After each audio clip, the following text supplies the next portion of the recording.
하나님 말씀은 사도행전 2장 41절입니다. 그 말을 받은 사람들은 침례를 받음에 이날에 신도의 수가 3,000이나 더하더라. 그들이 사도의 가르침을 받아 서로 교제하고 떡을 떼며 오로지 기도하기를 힘쓰니라. 사람마다 두려워하는데 사도들로 말미암아 기사와 표적이 많이 나타나니 믿는 사람이 다 함께 있어 모든 물건을 서로 통용하고 또 재산과 소유를 팔아 각 사람의 필요를 따라 나눠주며 날마다 마음을 같이하여 성전에 모이기를 힘쓰고 집에서 떡을 떼며 기쁨과 순전한 마음으로 음식을 먹고 하나님을 찬미하며 또 온 백성에게 칭송을 받으니 주께서 구원받는 사람을 날마다 더하게 하시니라. 아멘. 우리가 주일 낮 시간에 하나님의 부흥에 대해서 지금 시리즈로 살펴보고 있습니다. 혹시 방문하신 분들 계시면 포도나무 교회는 대부분의 경우에 설교를 시리즈로 살펴보고 있습니다. 이유가 있습니다.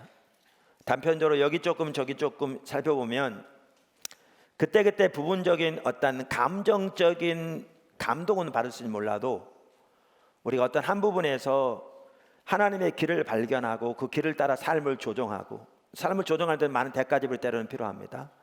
그러나 하나님을 사랑하기에 또 하나님과 동행하는 삶을 살기를 원하고 하나님 무엇보다 소중하기 때문에 그래서 그렇게 삶을 조정하고 또 그 삶을 조정하려면 먼저 하나님의 길을 알아야 합니다. 철저히 하나님의 말씀의 토대에서.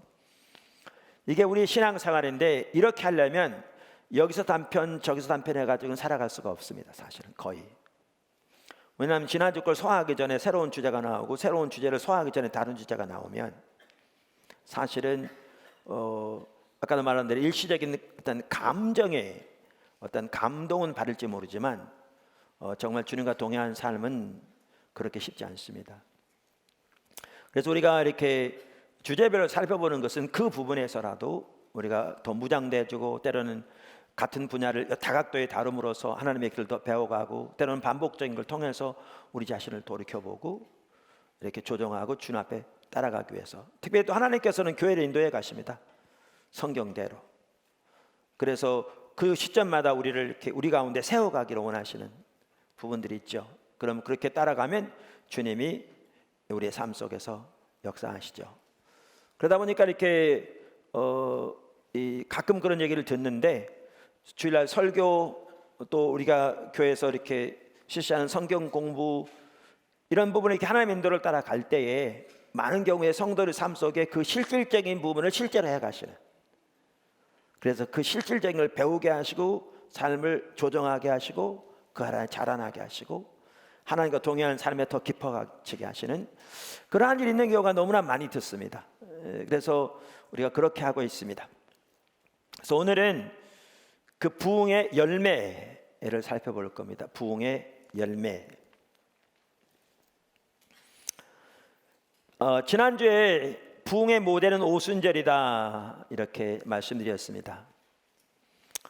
그런데 지금 총신 신대원 교수님이신 박영규 박사도 말한 것처럼 오순절이 부흥의 모델인데 어떤 의미에서 부흥의 모델이냐, 그분은 이렇게 말했습니다. 그걸 잘 정리했어요.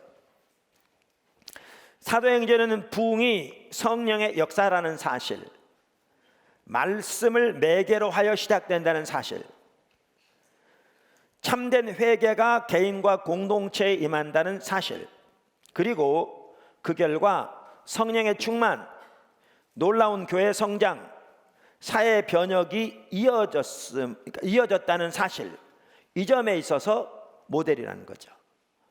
근데 이 말 속에 하나님의 부흥이 우리에게 임하면 일어나는 일을 아주 잘 요약해 놨습니다. 이 말 속에. 다시 한번 읽어보면 그렇습니다. 부흥이 성령의 역사라는 사실, 말씀을 매개로 하여 시작된다는 사실, 참된 회개가 개인과 공동체에 임한다는 사실,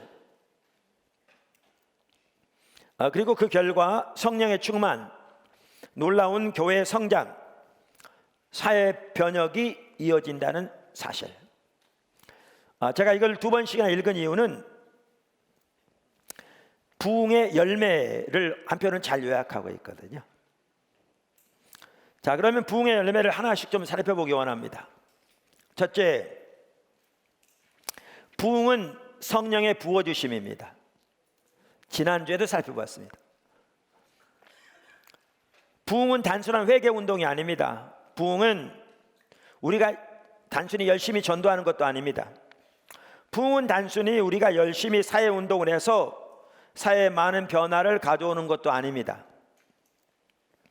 그 일들을 우리가 해야 하고 또 부흥의 결과로 그 일들이 우리에게 나타날 수 있지만 그것들이 부흥은 아닙니다. 지난주에 말씀드린 것처럼 부흥은 하나님께서 하나님의 성령을 대규모로 부어주시는 것입니다. 그래서 지난주에도 다른 부분들을 인용했고요. 제가 오늘 로이드 존스 목사님 쓴 부흥책에서 134쪽, 135쪽에 나오는 내용을 한번 읽어보겠습니다. 부흥의 진수는 성령께서 함께 모인 사람들 위에 임한다는 사실입니다. 즉 교회 전체 또는 다수의 교회들의 어느 지역이나 혹은 한 나라에 임하시는 것입니다. 부흥은 바로 이러한 것을 뜻합니다. 부흥이란 성령의 임재하심, 또는 흔히 사용되는 다른 용어로 말하자면 성령의 부어주심입니다. 이 용어들은 흥미롭습니다. 왜냐하면 여러분도 알다시피 사람들은 그 일이 갑자기 자기들에게 임하는 것을 느끼기 때문입니다. 하나님의 성령께서 그들 중에 임하시며 하나님께서 임하사 그들 가운데 계십니다. 세례, 부어주심, 찾아오심, 그것입니다. 이처럼 부흥은 무엇보다 성령의 부어주심입니다. 할렐루야. 둘째, 그래서 부흥의 한 핵심적인 열매는 강력한 성령의 임재입니다. 이 부분도 지난주에 살펴봤습니다.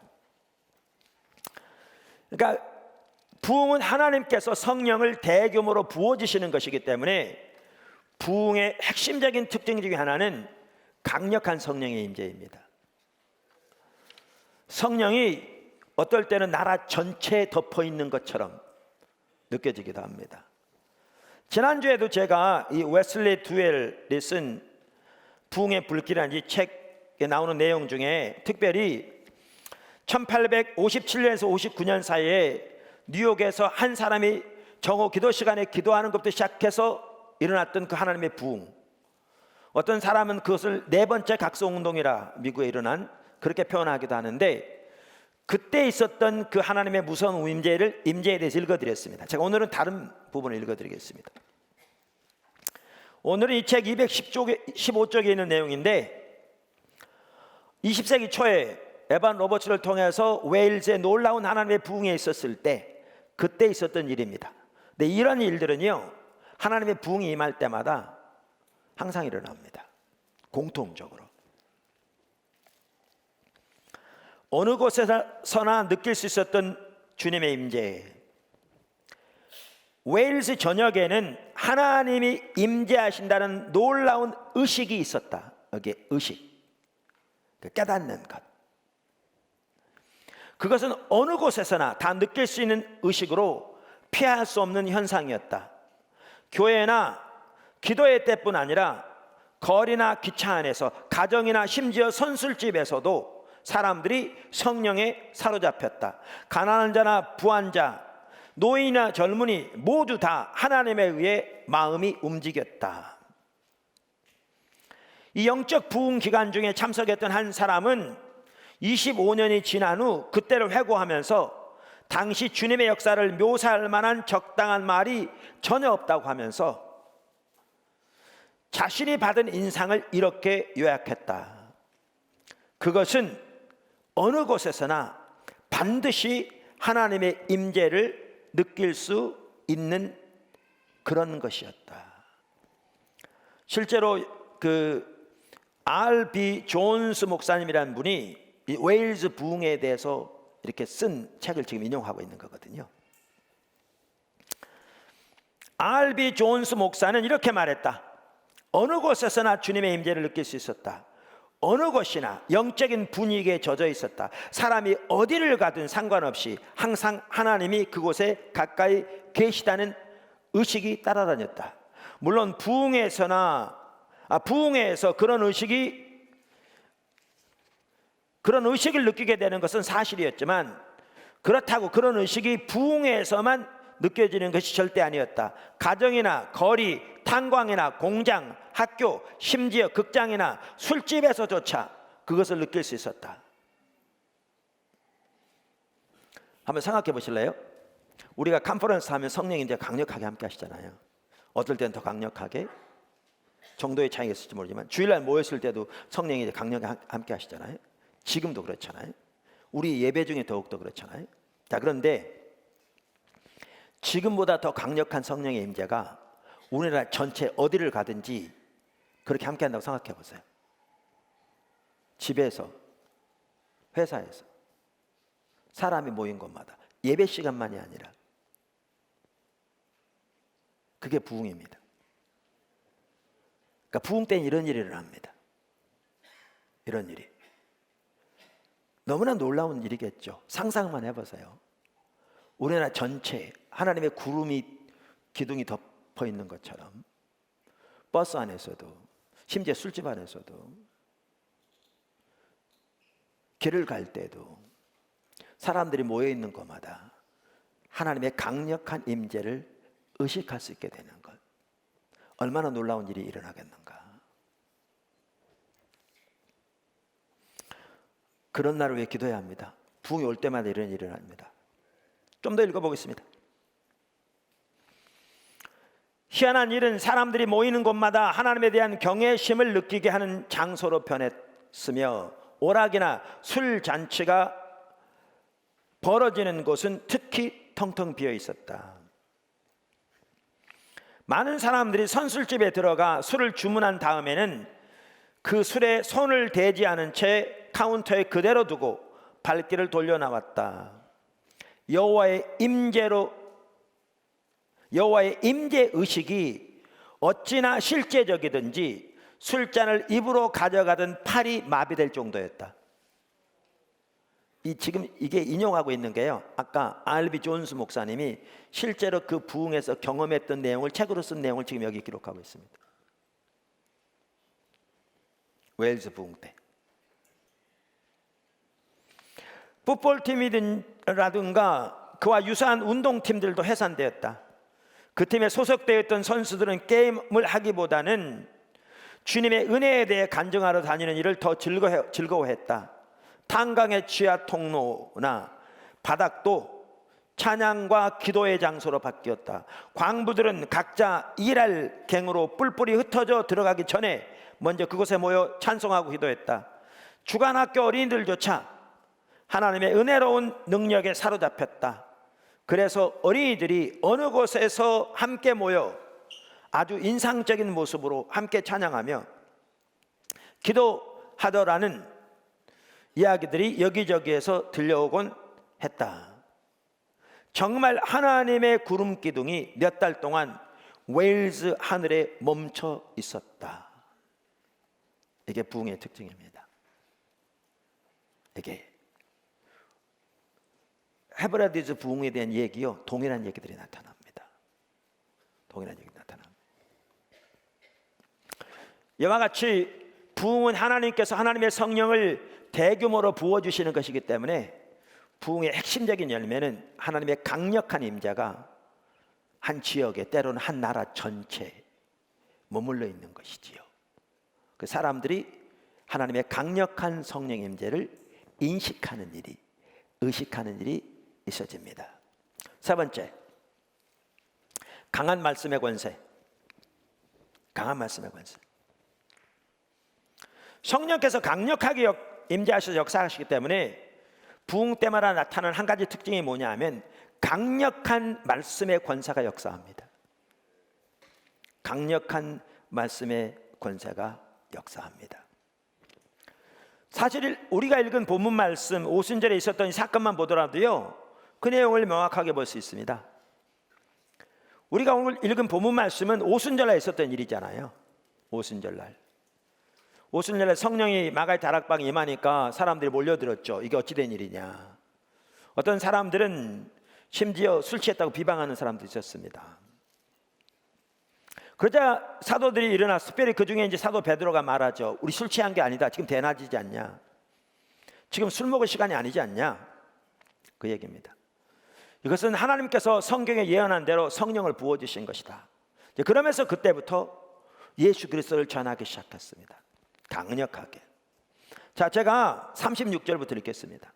사도행전 2장. 그런즉 이스라엘 온 집은 확실히 알지니 너희가 십자가에 못 박은 이 예수를 하나님이 주와 그리스도가 되게 하셨느니라 하니라. 여러분, 이날이 오순절날 전파된 메시지입니다. 다시 말하면 예수님이 십자가에 못 박혀 돌아가시고 사흘 만에 부활하셨는데 그로부터 50일째 되는 날이 오순절입니다.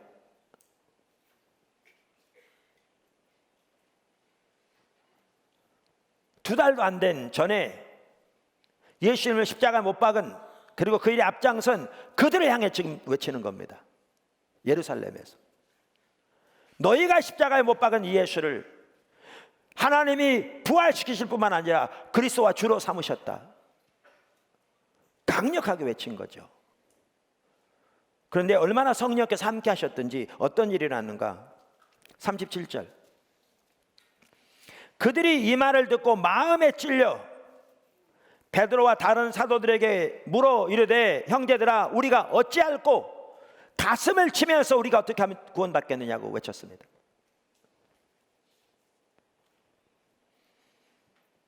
그러자 베드로가 이르되 너희가 회개하여 각각 예수 그리스도의 이름으로 침례를 받고 죄의 사함을 받으라. 그리하면 성령을 선물로 받으리니 이 약속은 너희와 너희 자녀와 모든 먼데 사람 곧 우리 주 예수 그리스도 우리 주 하나님이 얼마든지 부르시는 자들에게 하신 것이라 하고 또 여러 말로 확증하며 권하여 이르되 너희가 이 패역한 세대에서 구원을 받으라 하니 그 말을 받은 사람들은 침례를 받음에 이날의 신도의 수가 3,000이나 더하더라. 강력한 말씀에 은사한 거죠. 여기 놀라운 사실 그겁니다. 베드로 어부였습니다. 어부 출신입니다. 많이 배운 사람도 아닙니다. 그런데 하나님의 부흥이 임하니까, 성령이 임하시니까 말씀에 강력한 권세가 함께했고 바로 그 예루살렘에서 바로 예수님을 죽인 그들에게 혹은 죽이는데 앞장선 그들에게 이렇게 강력하게 전할 때 그들이 가슴을 치며 탄식하면서 3,000명이나 구원받았습니다. 이게 부흥 때마다 일어납니다. 우리가 조나단 에드워즈 얘기는 아주 많이 들어서 잘 압니다.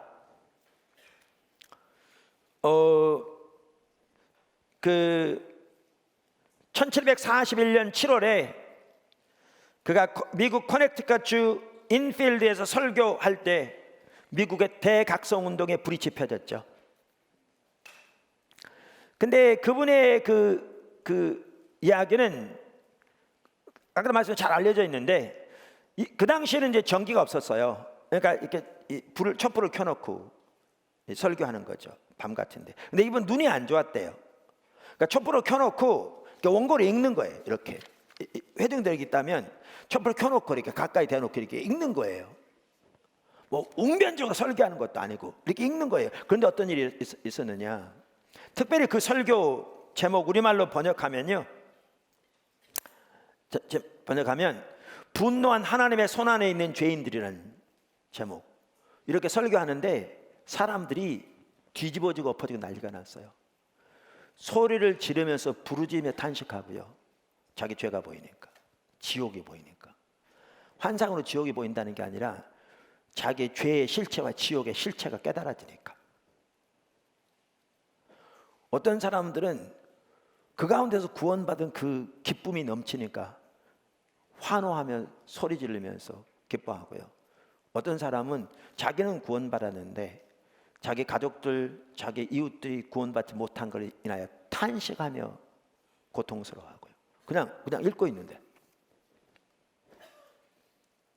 그래서 어떨 때는 그러한 그 소란 때문에 설교를 잠시 중단하기도 했어요.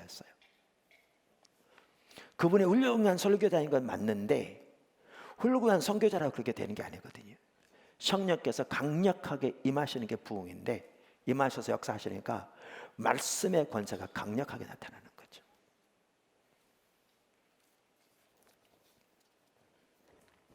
그에 대해 3분이 이렇게 표현했습니다. 그는 무난한 제스처로 청중의 눈을 즐겁게 한다든지 능숙한 화술로 그들의 귀를 즐겁게 하려고 한다든지 듣기 좋은 말로 즐거운 공상을 하게 하는 것은 전혀 안중에도 없는 것 같았다. 그러나 그들의 마음과 양심을 목표로 하여 파멸을 초래하는 환상을 밝히 드러내고 신앙생활에서 그들의 수많은 은밀한 위선적인 행동을 보이면서 힘없고 불경건한 모습으로 그저 쉽게 지내려고 하는 거짓된 도피처에서 나오게 하는 것을 목표로 하는 것 같았다. 그의 설교는 아주 무섭기도 하고 또 예리하게 마음을 탐색하는 것 같았다. 조지 휘필드, 요한 웨슬리 기록들을 보면요, 하나님이 얼마나 강력하게 역사하셨던지 그 말씀 앞에 비춰진 자기들의 죄가 보여지면서 그 죄에 대한 강력한 의식 때문에 사람들이 꼬꾸라지고 엎드려서 통곡하고 어떤 사람은 심지어 기절하기까지 했습니다. 정신을 잃기까지 했습니다.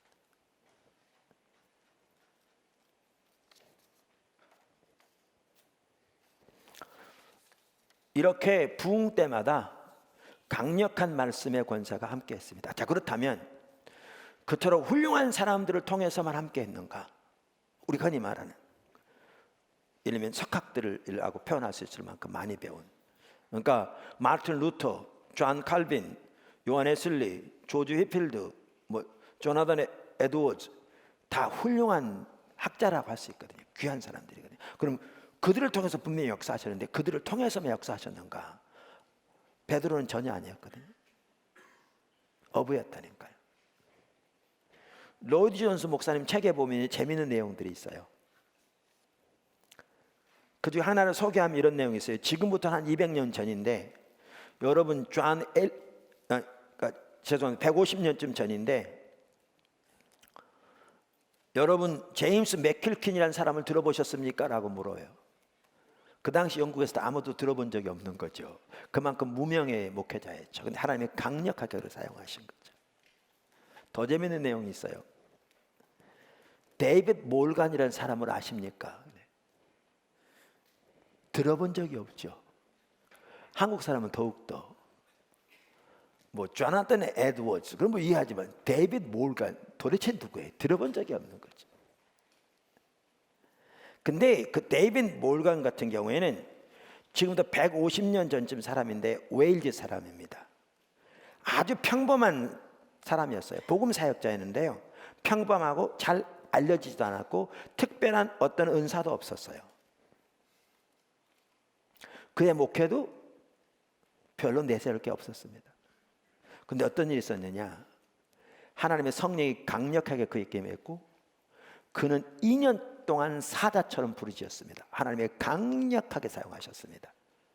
근데 2년 후에는 옛날 데이빗 모간으로 돌아갔습니다. 아무도 이걸 설명할 길이 없는 거죠. 성령이 임하셨다가 성령의 능력이 거두어졌다는 것 외에는 아무도 설명할 길이 없는 거죠. 이게 부흥입니다.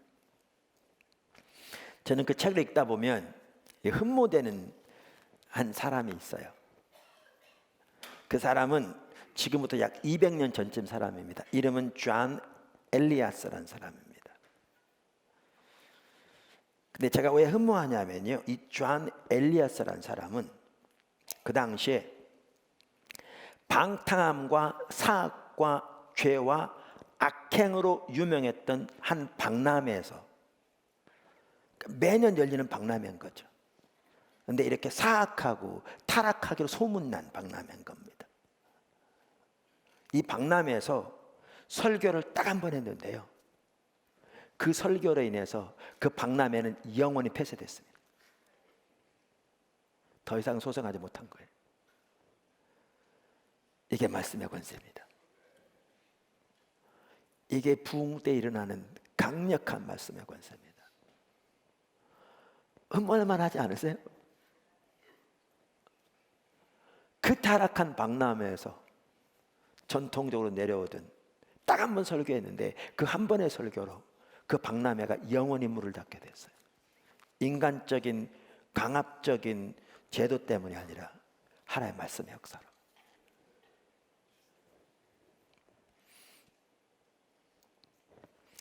하나님 부흥 때마다 나타나는 한 가지 열매가 뭐냐? 이처럼 강력한 말씀의 권세입니다. 말씀의 권세입니다. 그래서 아까 박용규 교수도 사도행전은 부흥이 성령의 역사라는 사실, 말씀을 매개로 하여 시작된다는 사실, 그런 점에서 오순절이 모델이다 이렇게 말했는데, 그러한 일들이 부흥 때마다 일어나는 거죠. 강력한 말씀의 권세가. 세 번째, 참된 회개. 참된 회개. 그러니까 개인뿐만 아니라 공동체의 참된 회개의 역사가 일어납니다. 그게 하나님의 부흥의 열매 중 한 핵심적인 열매입니다. 아까 제가 뭐라고 말씀드렸냐면, 하나님의 부흥은 하나님의 성령을 부어주시는 것이다 그랬습니다. 그러니까 대규모로 성령께서 한 교회나 한 지역이나 한 나라에 강력하게 임하시는 것이다, 혹은 여러 교회들에 강력하게 임하시는 것이다, 이렇게 말씀드렸습니다. 그러니까 어떤 일이 일어났냐면, 아까 제가 이 웨슬리 듀엘의 책을 읽으면서도 그런 내용이 나왔는데, 그 나타난 특징이 뭐냐면 사람들이 하나님의 임재를 의식하는 일이 있습니다. 하나님의 임재가 단순히 교리적인 것이 아니라 실제적인 것인 거죠. 그러니까 성령이 강력하게 임하셔서 성령의 구름이 어떨 때 나라 전체에 머물러 있기 때문에 사람들이 하나님의 임재를 의식하는 일 혹은 인식하는 일이 있는 거죠. 다시 말하면, 좀 쉽게 표현하면 하나님의 임재를 느끼는 일이 있다는 거예요. 인식하는 일. 제가 로이드 존스 목사님의 부흥 책의 135쪽을 읽어보겠습니다. 하나님의 성령께서 그들 중에 임하시며 하나님께서 임하사 그들 가운데 계십니다. 세례 부어주심 찾아오심이 그것입니다. 아까 여기까지 읽었습니다. 그 다음에 이렇게 말합니다. 그 결과 그들은 갑자기 하나님의 임재의 능력을 의식하되, 그러니까 성령이 조문으로 깨닫다 그 말이죠. 의식하되 전에 알지 못했던 방식으로 의식하게 됩니다. 저는 그리스도인들, 그 전에도 여러 번 그랬듯이 함께 모인 교회의 구성원들에 대해서 말하는 것입니다.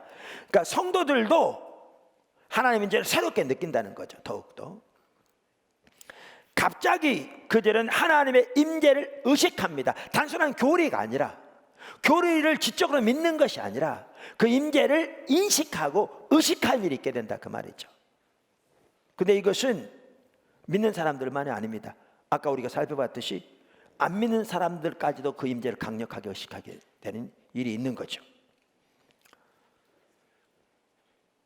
갑자기 그들은 하나님의 임재를 의식합니다. 하나님의 위엄과 능력에 대한 경외심을 느끼게 됩니다. 성령께서 문자 그대로 그 집회를 관장하시고 이끌어 가시며 그 능력을 나타내시고 그들을 주도하시되 인도하시고 지도하십니다. 이것이 바로 부흥의 진수입니다. 자, 그런데 이렇게 하나님께서 강력하게 임재하셔서, 그러면 성령께서 우리에게 하나님 자신을 계시하시잖아요. 계시하시잖아요. 그런데 부흥 때마다 하나님이 자신의 성품을 드러내시되, 가장 강력하게 드러내시는 하나님의 성품이 뭐냐? 하나님의 거룩하심입니다. 하나님의 거룩하심입니다. 그러니까 이사야서 6장에 보면 이사야는 선지자인 동시에 제사장이었는데, 그래서 예루살렘 성전에 제사를 지내러 들어갔는데 갑자기 하늘문이 열리고 보좌에 앉으신 하나님의 영광을 보게 되었잖아요. 거룩하신 하나님, 창조되지 않은 창조자, 피조물이 우리와는 근본적으로 구별된 주권적인 거룩하신 통치자, 주변에 스랍들이 날면서 거룩하다 거룩하다 거룩하다 만군의 여호와여 라고 하나님을 찬양하는, 그리고 그 영광이 성전에 가득한, 그랬을 때 이사야가 그 앞에서 화로다 나를 망하게 되었도다 나여 입술이 부정한 자로서 입술이 부정한 자들 중에 살면서 거룩하신 하나님 배웠습니다. 그리고 그 앞에 엎드려졌잖아요. 근데 그 비슷한 성격의 일들이 부흥 때마다 일어나는 거죠. 하나님께서 강력하게 임하셔서 하나님의 임재를 함께 하심으로 하나님 자신을 드러내시되, 무엇보다 거룩하신 하나님으로서의 자신의 영광을 드러내십니다. 그래서 사람들이 하나님의 임재를 의식하되 어떤 결과를 가져오느냐 하면 각오할 만한 죄의식이 그들을 감싸합니다. 왜냐하면 죄가 보이거든요. 그 거룩하신 하나님 앞에 비춰진 심판받을 수밖에 없는 죄인된 타락한 자신들의 모습이 철저하게 성령으로 선명히 보여지기 때문에 부흥 때마다 강력한 죄의식이 사람들을 사로잡습니다. 아까도 일부 얘기가 있었습니다.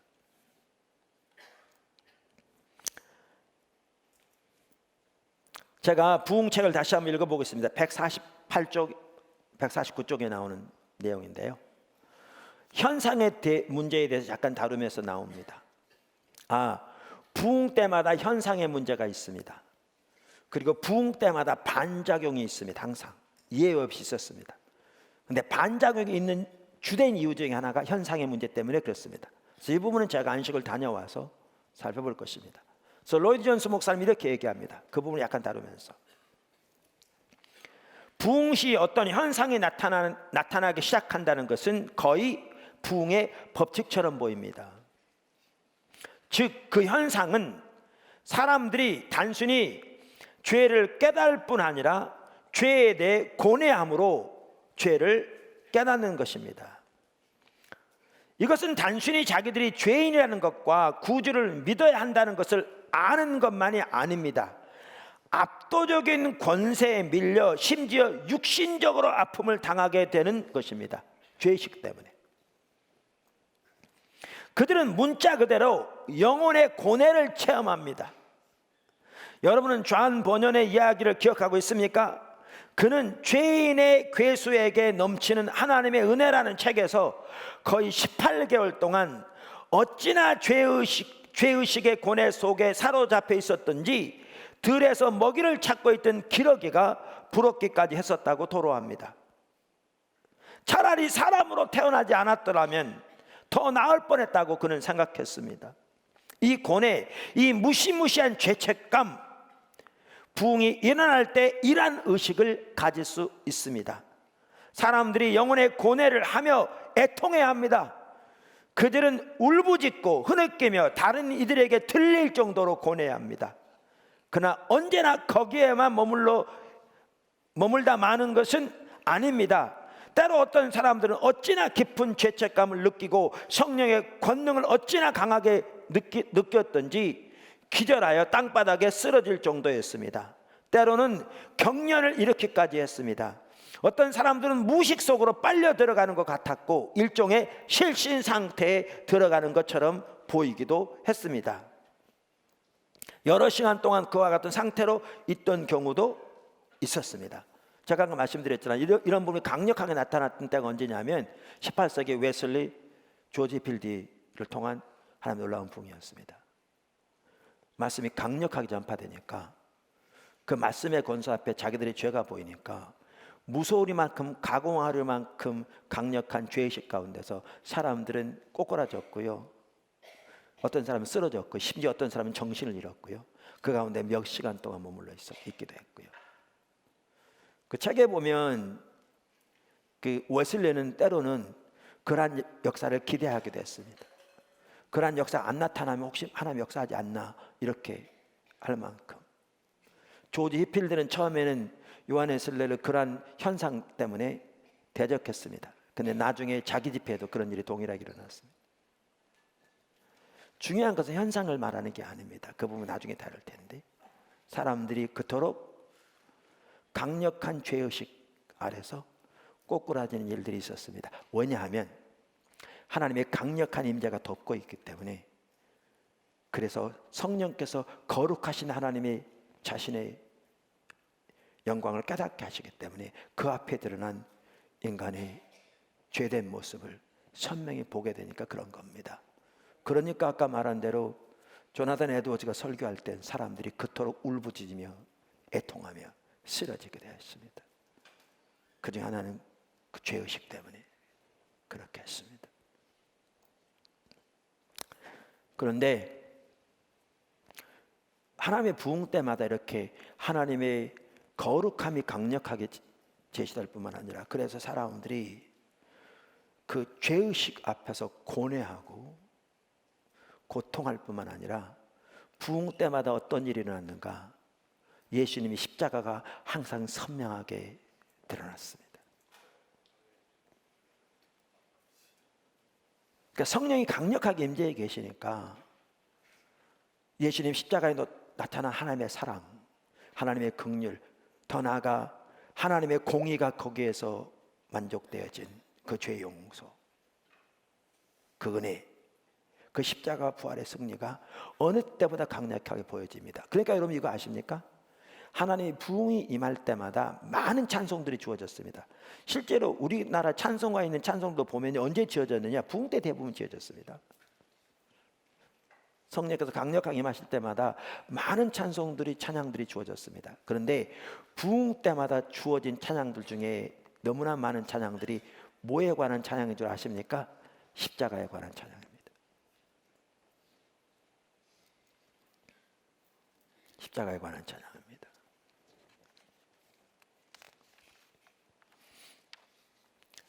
이와 같이,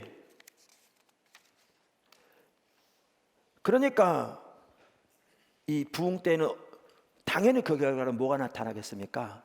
참된 회개가 나타납니다.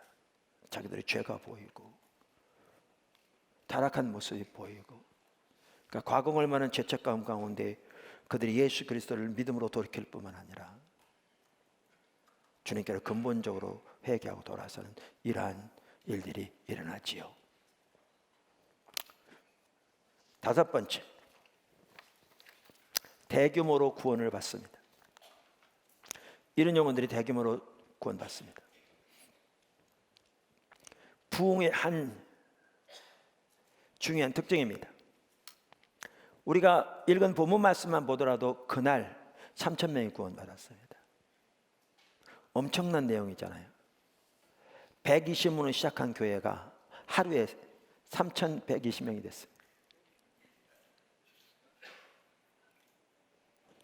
다시 말할까요? 120명으로 시작한 교회가 하루에 3,120명이 됐어요.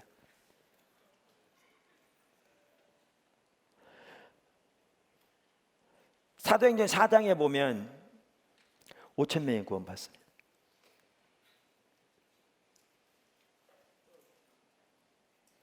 사도행전 계속 읽어보면 수많은 영혼들이 도시마다 지역마다 하나님께 대규모로 돌아온 걸 볼 수 있습니다. 부흥 때마다 그런 일이 일어납니다. 왜냐하면 아까 말한 대로 하나님의 성령에서 그렇게 강력하게 압도해 계시고, 그러니까 하나님의 거룩한 영광이, 하나님의 임재를 안 믿는 사람들까지도 의식하게 되고 자기들의 죄가 보이고 예수 그리스도의 사랑이 보이니까 대규모로 구원받는 역사들이 있게 되는 거죠. 제가 제 책 그 십자가 복음의 유업 중에서 부흥의 유업에 나오는, 거기에 어떻게 부흥 때마다 많은 영혼들이 하나님께로 돌아오는가, 그것을 제가 기록해 놓고 몇 번 읽은 적이 있습니다. 한 번인가 두 번인가. 거기도 나옵니다마는 초대교회 당시 보십시오. 120으로부터 시작했습니다. 주로 어부 출신인 사람들, 배우지 못한, 특별히 그들은 대부분 갈릴리 사람들이었습니다. 갈릴리는 그 당시 유대인들에게 이방의 갈릴리로 인식될 만큼 사람 취급도 별로 안 하는 지역입니다. 거기 출신의 사람들로 이루어진 120명의 별로 배우지 못한, 근데 성령이 그렇게 강력하게 임한 후에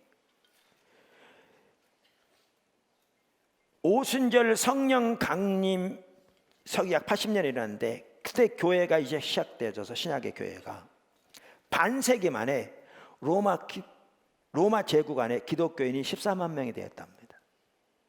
120명이 50년 만에 14만 명 된 거죠. 120명이.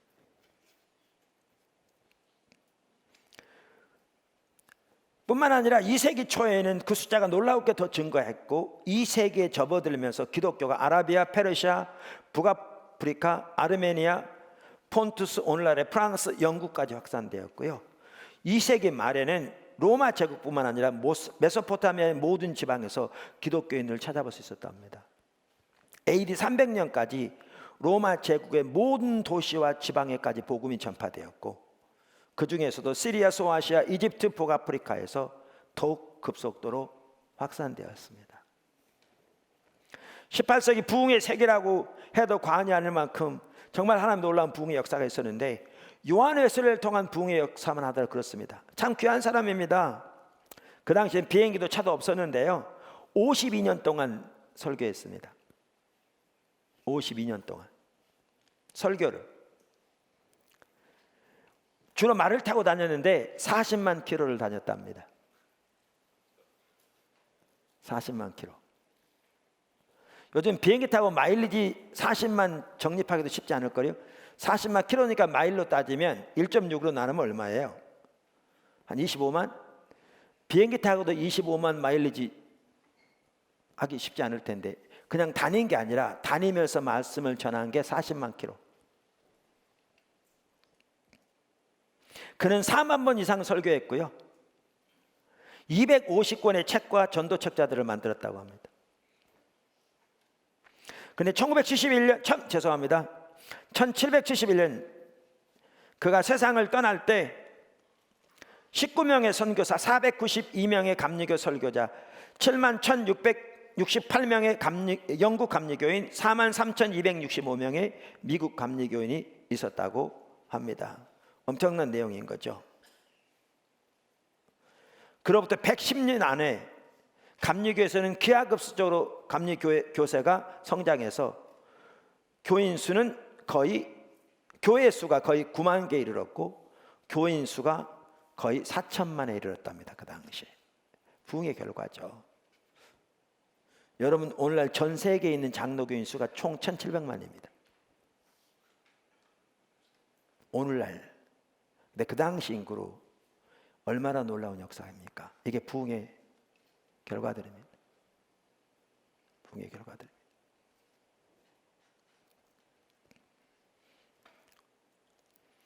우리가 지난주에 1857년에서 59년에 있었던 그 제레마이어 란페어를 통해서 시작된 기도 부흥, 몇 년 안에 그 당시 미국 인구가 3천만이었는데요, 3천만 명 중에 200만 명이 회심했답니다. 15분의 1, 한 6.7% 되네요. 우리나라 지금 인구가 5천만인데 15분의 1이면 몇 년 내에 300만 명이 예수님께 돌아온 겁니다. 어마어마한 내용인 거죠. 근데 지금 우리가 기독교인이 한 17%, 18% 되나요? 그런데 몇 년 내에 우리나라 기독교 인구 갑자기 25%가 되는 겁니다. 근데 그 당시 여기 이토록 많은 사람이 돌아왔다 그러면 요즘처럼 예수님 영접하시겠습니까? 영접합니다. 이런 사람을 치지도 않습니다. 그 당시에는 그런 개념조차 없었습니다. 집회에서 손 들고 내가 주님께 내 삶을 드립니다. 주님, 나는 영접합니다. 그리고 모셔드린다면 그 다음부터 저는 신앙생활 하지 않는 이런 개념 자체가 없었습니다. 여기 지금 말하는 것은요, 그들이 근본적으로 주님께 돌아와 교회에 더해질 뿐만 아니라 주님을 찾으며 주님 안에서 지속적으로 주의 제자로 살아간 사람들을 말합니다.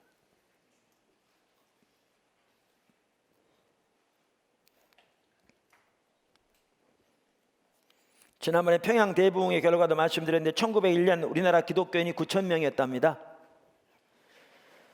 20세기 초에 평양 중심으로 많은 하나님의 놀라운 부흥이 있었는데 9,000명으로 시작한 기독교인이 1910년 10년 만에 18만 명이 됐고요. 어마어마한 거죠.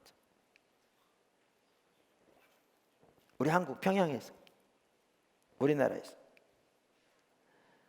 그래서 무려 10년 만에 20배가 된 겁니다. 웨일스 부흥 때는 6개월 만에 10만 명이 주님 하나님께 돌아왔습니다. 심지어 그 웨일스 부흥 때는 하나님께서 환상으로 10만 명을 주님께 돌아올 거라고 보여줬거든요. 그런데 6개월 만에 그 10만 명이 하나님께 돌아온 거예요. 엄청난 내용이죠. 조나단 에드워즈 늘 얘기하듯이 그가 하나님의 부흥이 임했을 때 그 마을에서 있었던 변화를 그의 책에 기록하고 있어요. 제가 그 한 부분 읽어볼게요. 그의 책에. 이 역사는 금방 그 마을을 영광스럽게 바꾸어 놓았다. 부흥이 일어난 후 맞는 봄과 여름에 그 마을은 하나님의 임재로 충만한 것처럼 보였다. 그 전에는 그때처럼 사랑이 충만하거나 기쁨이 충만하거나 비통함으로 충만한 적이 없었다. 아이러니죠. 사랑과 기쁨이 충만한 동시에 비통함이 충만한 거죠. 왜 비통함이 충만한 거죠? 죄 때문에요. 이런 용어들 때문에요. 같이 가는, 어우르지 않을 게 같이 가는. 거의 모든 집에서 하나님의 임재를 나타내는 주목할 만한 표징이 보였다. 식구들마다 자기들에게 찾아온 구원으로 인해 기쁨을 누리고 있었다. 부모들은 자녀들이 새로 태어난 것을 즐거워하고 남편들은 아내가 새로 태어난 것을, 아내들은 남편이 새로 태어난 것을 기뻐하고 있었다. 하나님의 행하심이 그의 성소에서 드러났다. 하나님의 날은 주일을 말하는 거죠. 기쁨의 날이었고 그의 장막은 예배당 온화했다. 공적으로 모이는 모임은 아름다웠다. 회중들은 하나님께 살아있는 예배를 드렸다. 누구나 진지하게 공예배에 전념했다. 거기에 참석한 회중은 누구나 목사의 입에서 나오는 말씀을 열심히 들었다. 사도행전 2장에 나온 것과 동일한 내용들이 그대로 결과로 나타난 거죠. 모여서 하나님의 말씀이 전파되면 때때로 눈물을 흘리곤 했다. 어떤 사람들은 슬픔에 비통하며 울었고, 어떤 사람들은 기쁨과 사랑에 겨워 울었고, 어떤 사람들은 자기 이웃들의 영혼에 대한 연민과 관심으로 울었다. 자, 그런데 이토록 대규모로 돌아오는데 강력한 성령의 임재로 그러는 거죠. 근데 그 중에 한 중요한 동력이 뭐냐? 믿는 사람들의 변화된 삶입니다. 그러니까 하나님의, 그것 때문만이 아니에요. 하나님의 강권적인 강력한 성령의 역사를 아까 설명한 대로 수많은 영혼들이 돌아오는데, 부흥 때는 그 수많은 영혼들이 돌아오는 강력한 동력 중에 하나가 뭐냐 하면 믿는 사람들의 변화된 삶입니다. 그러니까 우리가 이런 책들을 읽다 보면 술집이 갑자기 텅텅 비고 찾아온 단골 손님들 안 오고, 그래서 물어보니까 교회에 갔다고 그러고, 그래서 도대체 무슨 일이 일어난 건가, 그래서 알아보러 교회에 왔다가 거듭난 사람, 이런 얘기들이 비일비재하거든요. 제가 이 부분에 대한 로이드 존스 목사님 책 138쪽 한번 읽어보겠습니다. 이 모든 일들을 듣고 그처럼 오랫동안 알았던 사람들 속에서 일어나는 변화를 보고서 밖에 있는 다른 사람들이 집회에 참석하며 이렇게 말하기 시작합니다. 이게 어찌된 일인가? 그래서 그들은 거기에 와봅니다. 그리고 거기에 와서 동일한 체험을 합니다. 그래서 수천의 사람들이 계속 회심하게 이릅니다.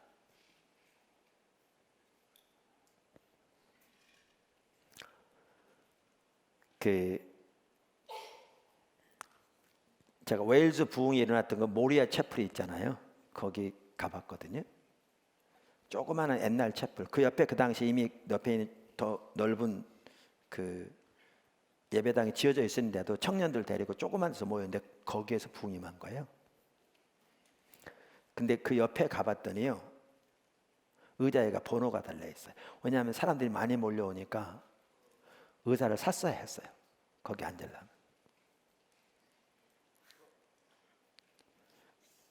여러분, 찰스 스펄전 같은 경우에는 침례교 목사님인데 저를 극장 같은 데를 빌려서 예배를 드렸는데 입장료 받은 거 아세요? 입장료 없이는 못 들어갔어요. 물론 새로 믿게 된 사람들 옆에서 내주기도 했죠. 그런데 그 장소 가득 찼어요. 요즘은 오라고도 안 오는데 에어컨 틀어놓고 시원하게 만들어서 편히 앉아서 예배드리라고도 안 오는데 부흥 때마다 사람들이 교회로 몰려오는 거죠.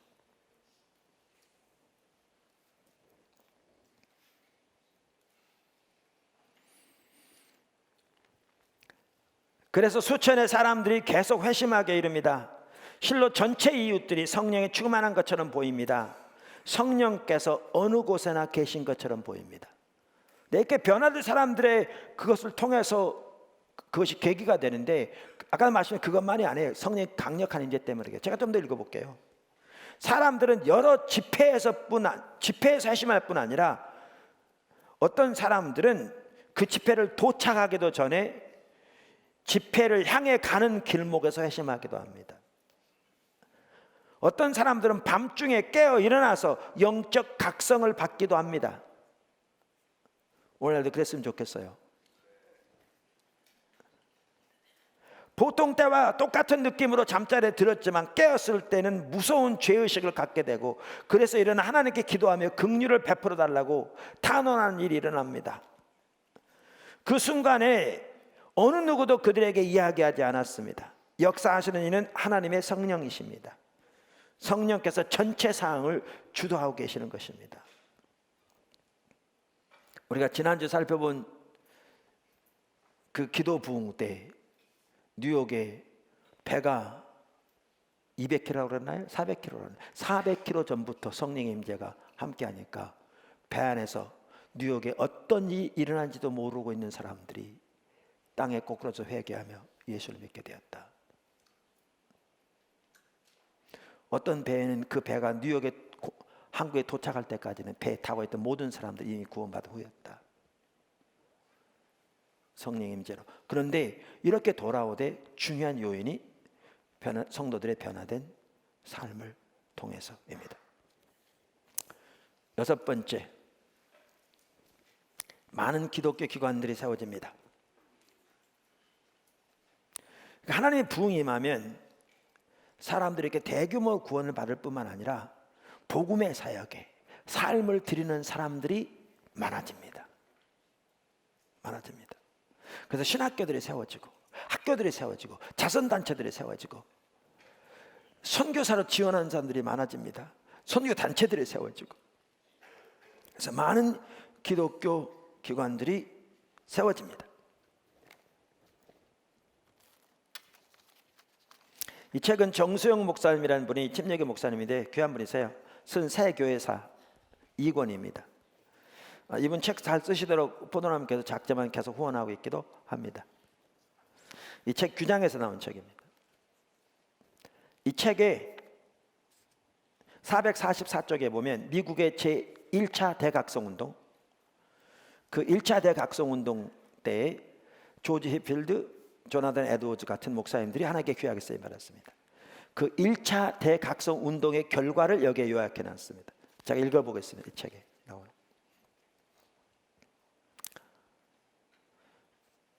제1차 대각성 운동의 결과. 1차 대각성 운동은 그러니까 하나님의 부흥을 이렇게 부르는 겁니다. 건국 초기의 미국에 있어서 모든 부분에 지대한 영향을 미쳤다. 이따도 나오지만요, 국가 전체에 영향을 미치기도 합니다. 하나님의 부흥은. 그래서 1. 종교적인 면. 이 당시 미국의 정착민은 30만 정도가 되었다. 그런데 이들 중 3만 이상이 새로운 회개 결실을 얻게 되었다. 10%가 구원받은 거죠. 1차 대각성 운동을 통해서. 우리 한국에 이런 이 시대에 동일한 일이 난다면 하나님의 부흥이 휩쓸고 지나갔는데 몇 년 만에 500만 명이 주님께 돌아온 거죠. 500만 명. 최소한 150개 이상의 새 교회가 설립되었다. 교회 출석률이 압도적으로 증가하였다.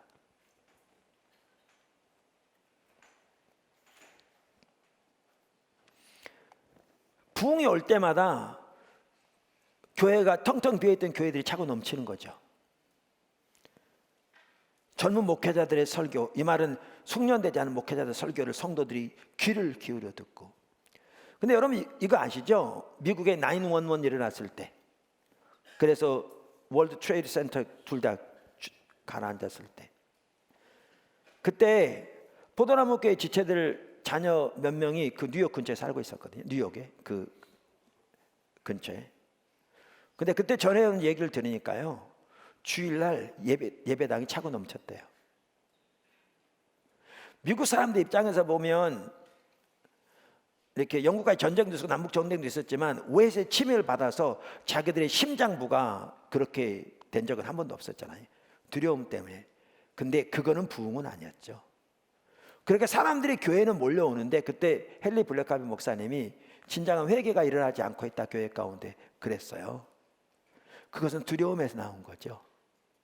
일시적인 종교적인 그러한 활동으로 나온 거죠. 근데 부흥 때 그런 걸 말하는 게 아닙니다.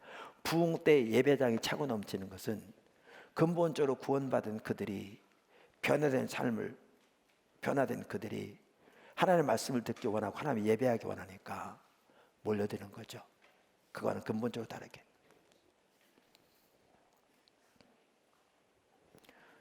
나인원원 일어나서 그렇게 몰려왔던 사람들이 1년 단위로 다 빠져나갔잖아요. 많은 젊은 청년들이 목회 사역자로 헌신하였다. 모든 교회들은 교회 회원에 머무르지 않고 중생을 강조하게 되었다. 침례교와 감리교가 크게 팽창하였다.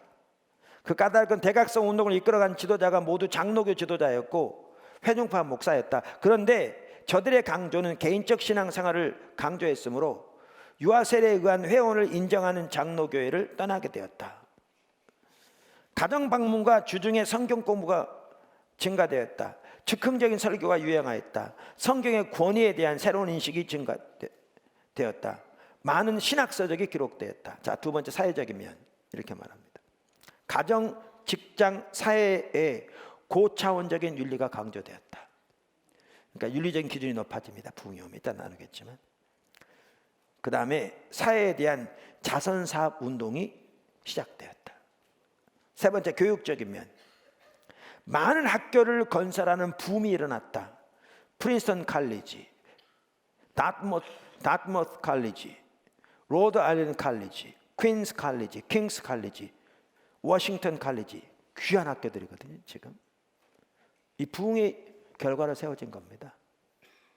가장 먼저 목회자를 양성하고 하나님의 사람들을 키우기 위해서.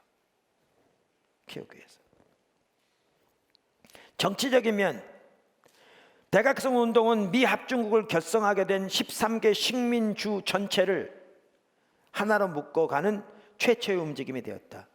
바로 이러한 일체감은 드디어 미국이 영국 식민지로부터 벗어나는 미국 독립 정신에 자극을 주었다. 이것은 실로 지대한 역사적 사건을 낳게 되었다. 국가 전체에 영향을 미친 거죠. 다섯 번째, 선교적이면 각 선교단체가 일어났다. 인디언들과 흑인 사회의 개종과 해방의 바람이 불었다. 이 당시 인디언 사역을 하면서 귀한 열매가 있었던 사람 중에 한 사람이 데이비드 브레이너드였습니다. 하나님 강력하게 역사했죠.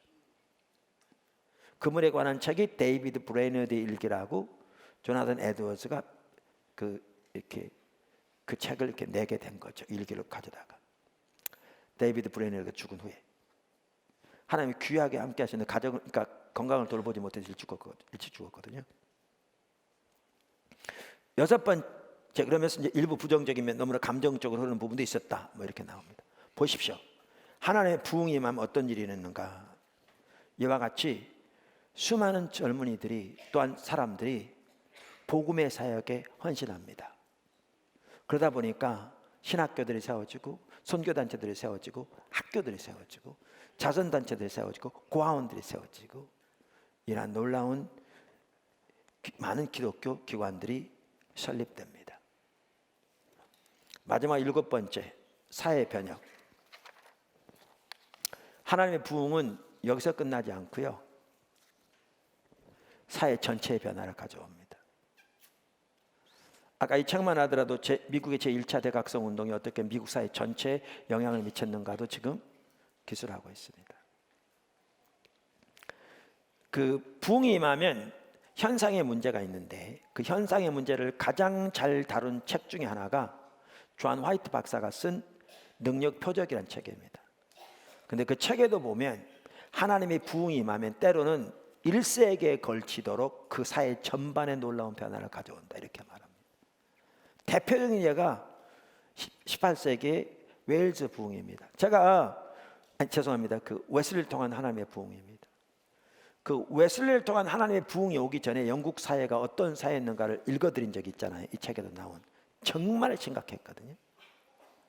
우리나라 지금 상태는요, 거기에 비하면 아무것도 아니죠. 새발의 피죠. 정말 심각했거든요, 사회가.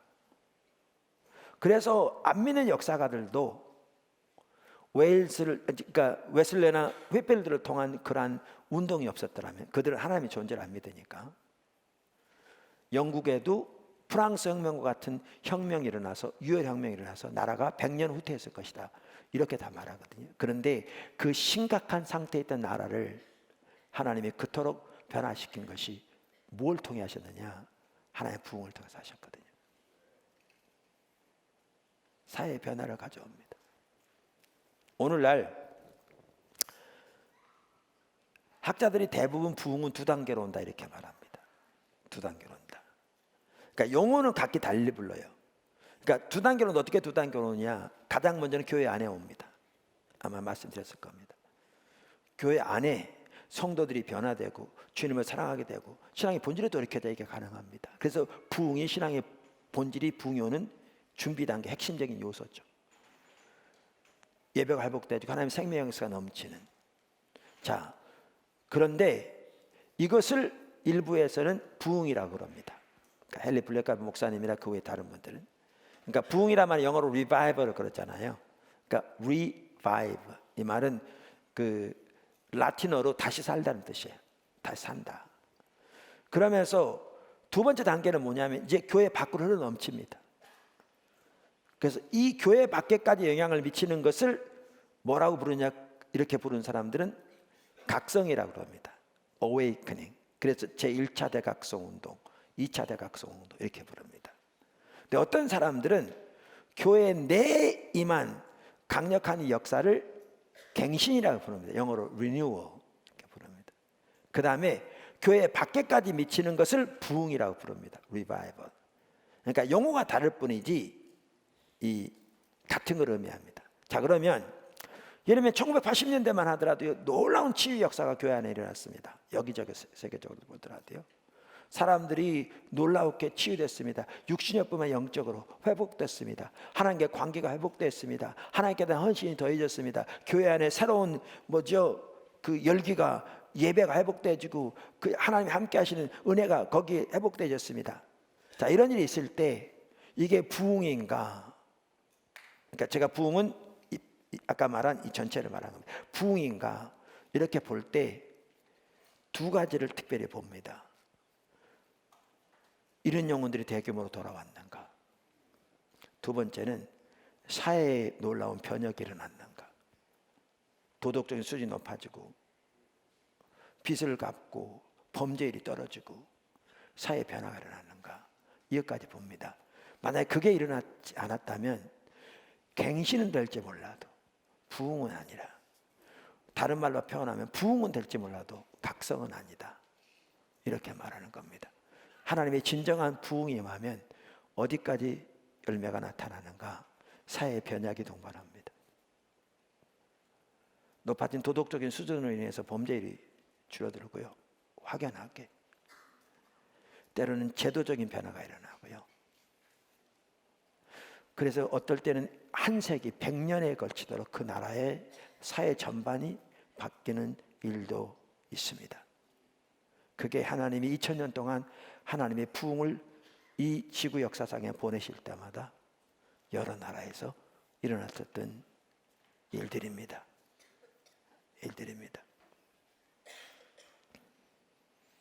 그래서 부흥이 일어나면 교회 내에서뿐만 아니라 교회 밖에서까지 도덕적인 추세나 수준이 눈에 띄게 높아지고, 그래서 경찰이나 다른 사정 당국들을 통해 음주나 다른 여타 죄를 범한 자들을 검거한 사람들의 숫자가, 통계가 확연하게 줄어드는 일도 있을 뿐만 아니라 사회 전반의 도덕적인 수준이 높아지고 사회 전체의 변화가 일어나기도 합니다. 또 어떤 지역이나 고장들의 삶을 특징지었던 악한 습성들이 사라지기도 하는 역사들도 나타납니다. 이게 부흥의 열매입니다. 부흥의 열매입니다.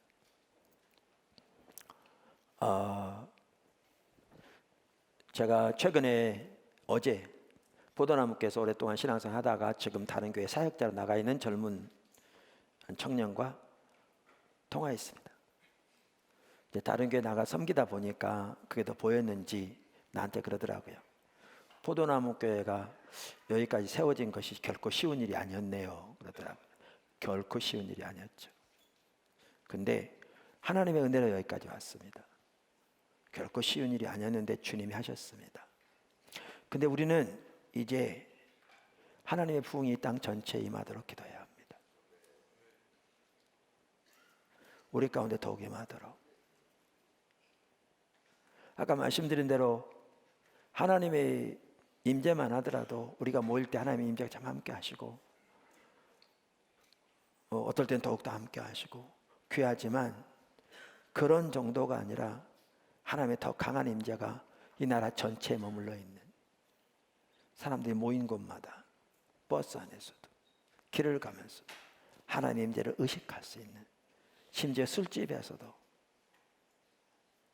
하나님의 임재를 의식할 수 있는, 그래서 수많은 사람들이 주님께 돌아올 뿐만 아니라 죄로부터 근본적으로 우리들이 돌이켜질 뿐만 아니라 이 민족이 돌이켜질 뿐만 아니라 다시 교회들이 회복되어지고 소생하고 빛을 발하며 하나님의 뜻이 이 나라와 열방 가운데 이루어지는 일을 위해 다시 세움을 입으며 이 나라 전반에 걸쳐서 하나님의 강력한 역사로 도덕적인 수준이 높아지고 삶이 변화되고 죄악들이 벌어지며 사람들을 대하는 태도가 달라지고 우리의 민족 가운데 내려온 죄의 습성들이 버려지고 주님의 은혜 가운데 이렇게 자라날 뿐만 아니라 특별히 하나님께서 우리 저 대한민국에 주신, 한국교회에 주신 놀라운 유업이 회복되어져서 열방을 섬기는 그 귀한 축복이 있는 그날을 위해 우리는 더 기도해야 합니다. 그날을 바라봐야 합니다. 그걸 위해서 더 기도하도록 하나님의 교회를 세우셨고 오늘까지 인도하셨고 이 자리를 주셨고, 그것이 우리에게 주신 소명 중에 하나입니다. 그래서 그렇게 저와 여러분이 더욱더 나아갈 수 있게 되기를 주님으로 축원합니다. 기도하겠습니다.